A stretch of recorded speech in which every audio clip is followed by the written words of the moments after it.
our New Zealand presentation of ITHF virtual travels. And we're looking forward to getting to review, learn more about New Zealand through our three speakers today. So in the meanwhile, we want to, Alonso, I see, is not on. So Mid, do you want to do the introduction of the speakers? Sure. Okay, so before we start, we will have the presentation. Mid will introduce the speakers, we'll have the presentation, then there will be a question and answer section. And after that, we'll go into a small break room so we get to know each other better. Then we will have everybody comes back and you all smile beautifully so we can have a nice screenshot. And then we'll do a little closing. Okay. So again, welcome to our virtual travels to New Zealand. We have three speakers coming on board. They have an outstanding presentation for us. And Mid Brock from Florida and part of our committee membership will be doing the introduction of the speakers. Go ahead, Mid. And in the meanwhile, if everybody else can mute themselves, it will be wonderful. Thank you, Lydia. The first up is Sheena. Sheena Spittles was born in Scotland, raised in England, and has lived in New Zealand since 1967. She had a very long career in education, beginning with classroom teaching, moved into management roles, and for the last 10 years has owned a childcare and preschool facility. Sheena joined Rotary 12 years ago, initially in, is that Waitakere? Yes, West close. Auckland, where she was president in 2013-14. While there, she had the opportunity to participate in two WASRAG projects on the island of Malakula in Vanuatu, which were wonderful.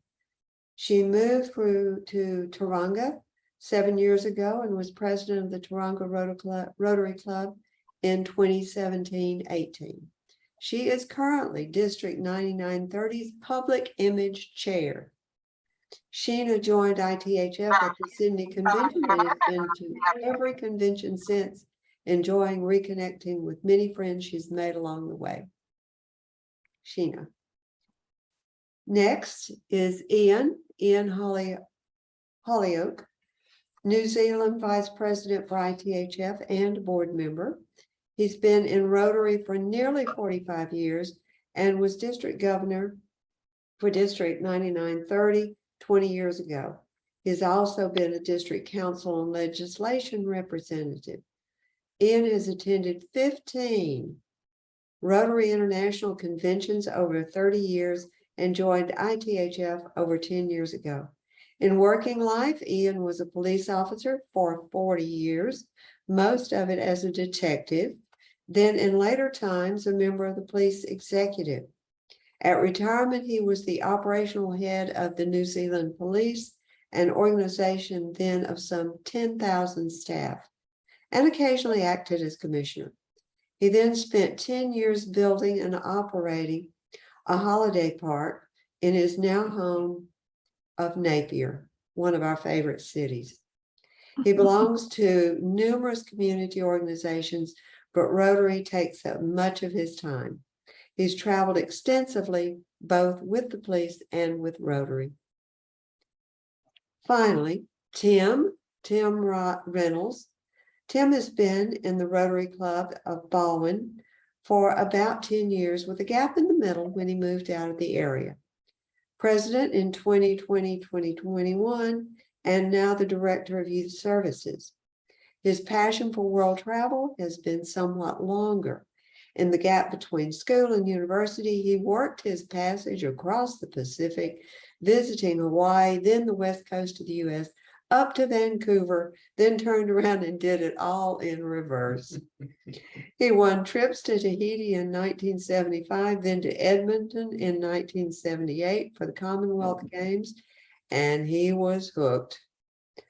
Other than the pandemic years, he has traveled around South America, Asia, or Europe, roughly every second year.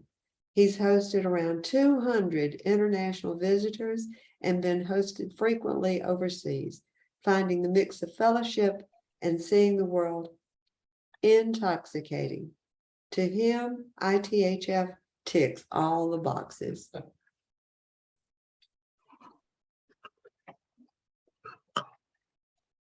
Sheena, would you like to start? Yes, that's fine. Tēnā koutou, tēnā koutou, tēnā koutou katoa. Nā mai haere mai ki Aotearoa. Ko Sheena tōku ingoa, ki tauranga taku kāinga.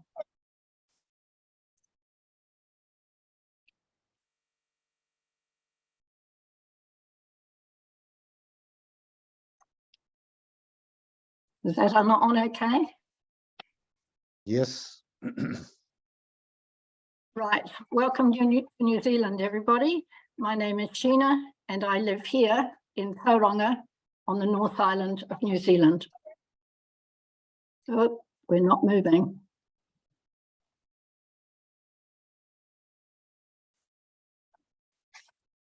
There, you are okay. Okay, New Zealand.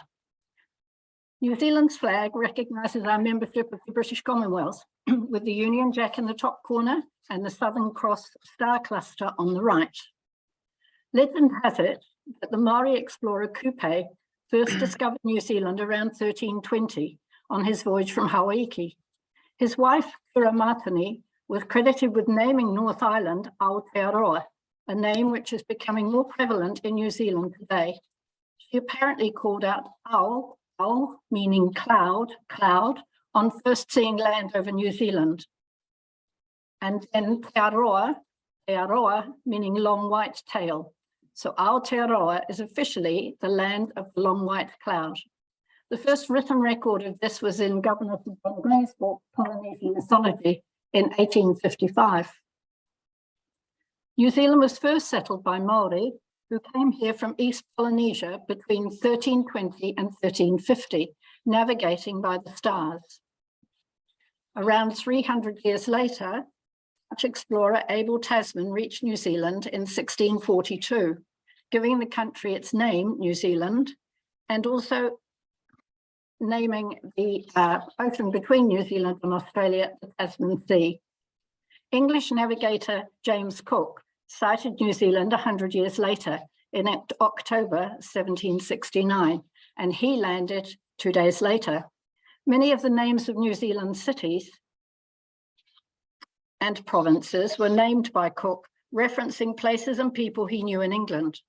In recent times, some also have their Maori names recognised. New Zealand is made up of many islands with 3 main islands.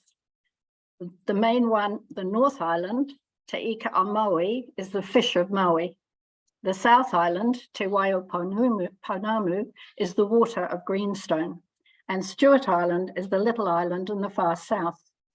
Maori legend tells of how Kupe, an adventurous young lad, fished up North Island from the ocean whilst in his brother's canoe. You can see how the island's shape fit this story, with North Island being vaguely the shape of a stingray and South Island the shape of the canoe. New Zealand is about 1,000 miles or 1,600 kilometres long and 280 miles or 450 kilometres across, with slightly less surface area than the US state of Colorado and slightly more than the UK. Although South Island is the largest, North Island is the more populated. Within New Zealand, we have 7 major geographical areas, and these 3 main cities. Auckland in the north, Tamaki-Makaurau, has a population of 1.6 million and is the largest multicultural city in New Zealand. It is built on 53 dormant volcanoes. Wellington, Holyoake, population 419,000, is our capital city with the iconic Beehive Parliamentary Building. And in the south, Christchurch. Uh-oh, I've just lost my screen. How did that happen? Can I whip back to where I am? Yes. Christchurch, population 402,000. This is a picture of Cathedral Square before the earthquake of 2011. Within the wider Auckland area, we also have Northland to the north and Waikato to the south. Oh, we're not working now, are we?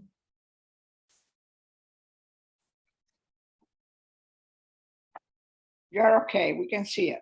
Northland. Northland is in the far north, is the birthplace of New Zealand, where our founding document, the Treaty of Waitangi, was signed. At the northernmost tip of Northland is Cape Reinga, where the waters of the Tasman Sea and the Pacific Ocean meet. It's also where Spirits Bay lies, where Maori believe their spirits leave New Zealand on their homeward journey to Holyoake. In Waitangi, sorry, I've lost my place. In Waitangi, where the Treaty of Waitangi was signed, there is the beautiful Wharenui or meeting house with its ornately carved interior, which records the genealogy of the local hapu or tribe. Also there is Sir George Grey's house. Since the signing of the treaty, New Zealand has been governed in partnership between Māori and the British Crown. The three principles of our treaty are partnership, participation, and protection, and its three articles cover sovereignty, land and rights. All around Northland, there are beautiful beaches, great walking trails, and interesting small towns to visit. Russell is where New Zealand's first capital was located, originally populated by whalers from around the world. Auckland is our city of sails, where you can travel from the cosmopolitan city centre on the waterfront to the tranquility of the bush of the Waitakere Ranges, or the rugged west coast beaches for surfing or admiring the gannet colonies, all within an hour of the city. There are also vineyards and many small islands in the Holyoake Gulf to explore. Coromandel, a peninsula in the southeast of Auckland, is another popular area, abounding in wildlife. The town's gold mining history is chronicled in the School of Mines in the quaint township of Coromandel itself. Further north are more remote settlements of Corriglen and Port Jackson, favoured by environmentalists who often live off-grid in the dense bush. The eastern shores of the peninsula have beautiful bays favoured by Aucklanders for holidays all year round, with Cathedral Cove and Hot Water Beach among the most well-known. Here you can dig your own hot water pool to wallow in by the shore. The Waikato region is the fourth largest region of New Zealand, and its name is taken from New Zealand's longest river, the Waikato, a Maori name meaning flowing water. Waikato area covers from the east coast to the west and from Auckland to the north to the Bay of Plenty and Hawke's Bay to the east. Waikato is mainly pastoral farmland, cleared from the bush by early settlers who drained the extensive swamps. It's extensively farmed with cattle, but with sheep and maize on the hillier areas. To the north, Te Kaupata produces some of our top wines. The main city of the Waikato is Hamilton, a bustling cosmopolitan city with a population of 165,000. Nearby places of interest include the charming town of Cambridge, which is the centre of our thoroughbred racing industry, and Rotorua, the town where people enjoy the thermal activity and the many Maori cultural attractions, and Hobbiton, where it's possible to visit the set where the movie was filmed, and Lake Taupo, a large crater lake located in the caldera of the Taupo volcano, which erupted over 1800 years ago, and today is another favourite holiday destination. To the southwest is the Tongariro National Park with its three distinct volcanoes, a favourite skiing spot for Aucklanders. The Bay of Plenty, to the east of the Waikato region, is about 250 kilometres long. It was the landing place of several of the original Maori canoes. It is the kiwi fruit capital of New Zealand and also produces lots of citrus and avocado. Home to some spectacular beaches, it is surrounded to the north by bush and by bush-covered hills, and the main city of Tauranga with its adjacent popular seaside town, Mount Maunganui, is on the coast. The Port of Tauranga is the largest port in New Zealand. It's a container freight hub and also transports logs from the forests in the middle of the island, and it's also the cruise ship terminal. To the west of North Island lays the coastal and mountainous region of Taranaki, dominated by Mount Taranaki, which lies within the Egmont National Park. The port city of New Plymouth is the area's main hub. It hosts green spaces like Parikura Park with lakes and formal gardens, and it's also famous for its annual Rhododendron Festival and the Festival of Lights. Hawke's Bay is around the middle of the east coast of North Island and is often referred to as the fruit bowl of New Zealand, with lots of pip fruit and stone fruit, plus vegetables are grown here. Also well known in the area are many vineyards and wineries and beautiful beaches. While hardly an attraction, one of the great historical events for the area was an earthquake in 1931 that killed over 250 people and wrecked the cities of Napier and Hastings. Napier had to be almost completely rebuilt and was done so in the Art Deco style. Many of those buildings are preserved now, and the city calls itself the Art Deco capital of the world. Napier is also home of the National Aquarium, and at the northern tip of Hawke's Bay, there is an international rocket launching ramp that contracts satellite launching for companies around the world. The Napier port carries the local produce as well as produce from Central South Island to ports around the world. Wellington, the capital of New Zealand, sits near the southernmost point of North Island on Cook Strait. It's where the ferries to South Island depart from. It's a compact city comprising a waterfront promenade, sandy beaches, a working harbour, and beautiful timber houses on the surrounding hills. Being the site of our parliament, it also hosts the many ministerial offices and all the foreign embassies too. I've gone on too far here, I've clicked one. There's an iconic red cable car that takes passengers from Lambton Quay up to the Botanical Gardens, but the strong winds through the Cook Strait between North and South Island give it its nickname of Windy Wellington. Nelson, at the top of South Island, faces west to Tasman Bay. It's known for local arts and crafts stores and galleries. It's also a base for nearby caving sites and vineyards. A beautiful region to the north are the Queen Charlotte Sounds, and the northwest, the golden beaches of the Abel Tasman National Park. Established by English settlers in 1841, the city's history is showcased at Founders Heritage Park, and Nelson is also the centre of New Zealand officially. Canterbury is located in the middle of South Island. The region was established in its current form in 1989 during nationwide local government reforms. It comprises beaches, mountains, and braided rivers. The vast high country sheep stations, which produce our beautiful merino wool, were also used as locations for the Lord of the Ring films. Christchurch, a beautiful university city, is the South Island's largest city and the country's second largest urban area, and it's famous for its beautiful stone buildings. Otago and Southland are the southernmost regions of South Island, extending down to the Foveaux Strait.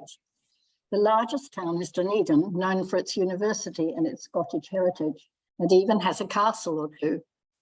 These regions have terrain encompassing snow-capped mountains, glacier lakes, and a rugged peninsula sheltering sandy beaches and wildlife like penguins. Queenstown, the famous lakeside resort town, is framed by the dramatic Southern Alps. It's famous for its skiing and other adventure pursuits, and was the location of the first ever commercial bungee jump. Picturesque Arrowtown is famous for its autumn foliage and gold mining history, and many of the Lord of the Rings locations were also in Otago. Eating in New Zealand. Eating in New Zealand is a varied affair. Whilst we do have fast food outlets, most people prefer to cook and eat at home or visit one of our many restaurants. With the sea as our boundary, we are guaranteed an extensive supply of seafood, from salmon and mussel farms, to deep water fisheries that provide a variety of fish, and the rocky seabeds that provide crayfish, oysters, paua, and kina, or sea urchin. Our extensive pasture lands provide beef, lamb, and venison, all of which is grass-fed throughout the year. And we have many areas growing fruit and vegetables commercially, from avocados to apricots, cherries to oranges. We have a constant supply of fresh options available throughout the year, from our tasting platters and our famous pavlova dessert. In times gone by, the Māori had their own traditional way of cooking, which is still used for celebrations and gatherings today. Food is cooked in a hangi, a pit dug in the ground with rocks at the bottom heated until they're white hot. Baskets of food are then inserted on top of the rocks, covered with leaves and sacks, and then sealed with soil. Put down in the early morning, a hangi will provide plenty of food for everyone in plenty of time for dinner, often served on a traditional flax leaf basket. New Zealand is world famous for its wines, but few realise that Samuel Marsden, an Anglican missionary, made the first recorded planting of grapevines at the Bay of Islands in 1819, but these were the wines for the church and himself, presumably. Many of our immigrants from Croatia and Dalmatia in Yugoslavia, who came to New Zealand in the wake of their countrymen seeking gold, banded together and worked as gum diggers from the 1890s. They also brought vine cuttings with them as they settled in Northland, and these cuttings later formed the basis of extensive vineyards in Northland and Auckland. The oldest winery in New Zealand is the Mission Estate Winery near Napier, which today makes primarily Sauvignon Blanc and Rosé. Established in 1851 by pioneering French missionaries, it is recognised as New Zealand's oldest winery and officially the birthplace of New Zealand's wine. Of course, viticulture is a major export for New Zealand, with a value of over $2 billion in 2020. As you can see from the map, our main wine growing areas are in the north and down the east coast of North and South Islands, in the rain shadow of the mountain ranges, and each with its own unique soil. There are many vineyard tours and wine tasting and delicious food available throughout the land. These are popular with the locals as well as visitors. While we are internationally renowned for our Sauvignon Blanc, at the 2022 International Wine Challenge, it was a Hawke's Bay Chardonnay and an Otago Pinot Noir which won top honours, and 14 different wine varieties were exhibited. Okay, I'd now like to pass you over to Ian to tell you a little bit more about New Zealand. Well, after all that wine and food, we've got to work it off. And so I wanted to tell you that New Zealand is not just a place of scenic beauty. We also kid ourselves that we're quite good at sport. Pretty much no one lives more than 100 miles from the sea, so we tend to excel at water-connected activities. I cite the America's Cup, the yachting trophy between sail between US and England, and now with other countries, and New Zealand has held it quite a few times and is currently the holder of the America's Cup. Other water sports, swimming, kayaking, rowing, sailing, are pretty popular, and the recent Commonwealth and Olympic Games records would show that. Also on the athletic field, we have a couple of rather large men, Tom Walsh and Jack O'Gill, and Dame Valerie Adams winning world titles in the shot put. I don't know how we developed the big arms to push the shot out, but we've done pretty well at that, and they've been world champions. With a lot of mountains to practice on, we've become quite good at snowboarding and skiing and winning medals at that too in recent times. In the last Commonwealth and Olympic Games on the road and in the velodrome, we've done very well at cycling. In fact, in Birmingham, we've got 17 medals in cycling. We've also done well at with squash players, got gold medals here at the recent Commonwealth Games. And it goes on. We've always claimed to be the world champions at rugby, men initially, and then more recently women, for some years. But sadly, I've got to confess that's tapered off a little for the men anyway in recent years, and we're only 4th or 5th. If we can beat Australia tonight, we may move up a little bit. Cricket too, we've not an original New Zealand game, but we've managed to excel at some of the formats and made the finals in a few. And also we've got a pretty smart golfer in the form of Lydia Ko. She may appear to many to be of Korean origin, but I assure you she lived for a long time in New Zealand and we claim her as ours. And she was the woman's #1 for some years, beginning when she was just a teenager. I think at the moment she's only 4th. I think she's got a boyfriend now, and I think that maybe influences things, I'm not sure. On the motor racing tracks, we've done quite well there too, with world champions in Formula One, Bruce McLaren, Chris Amon and Denny Hume. Currently, Liam Lawson, a young boy driving in Formula 2, and I think at the top of that and bordering on Formula 1.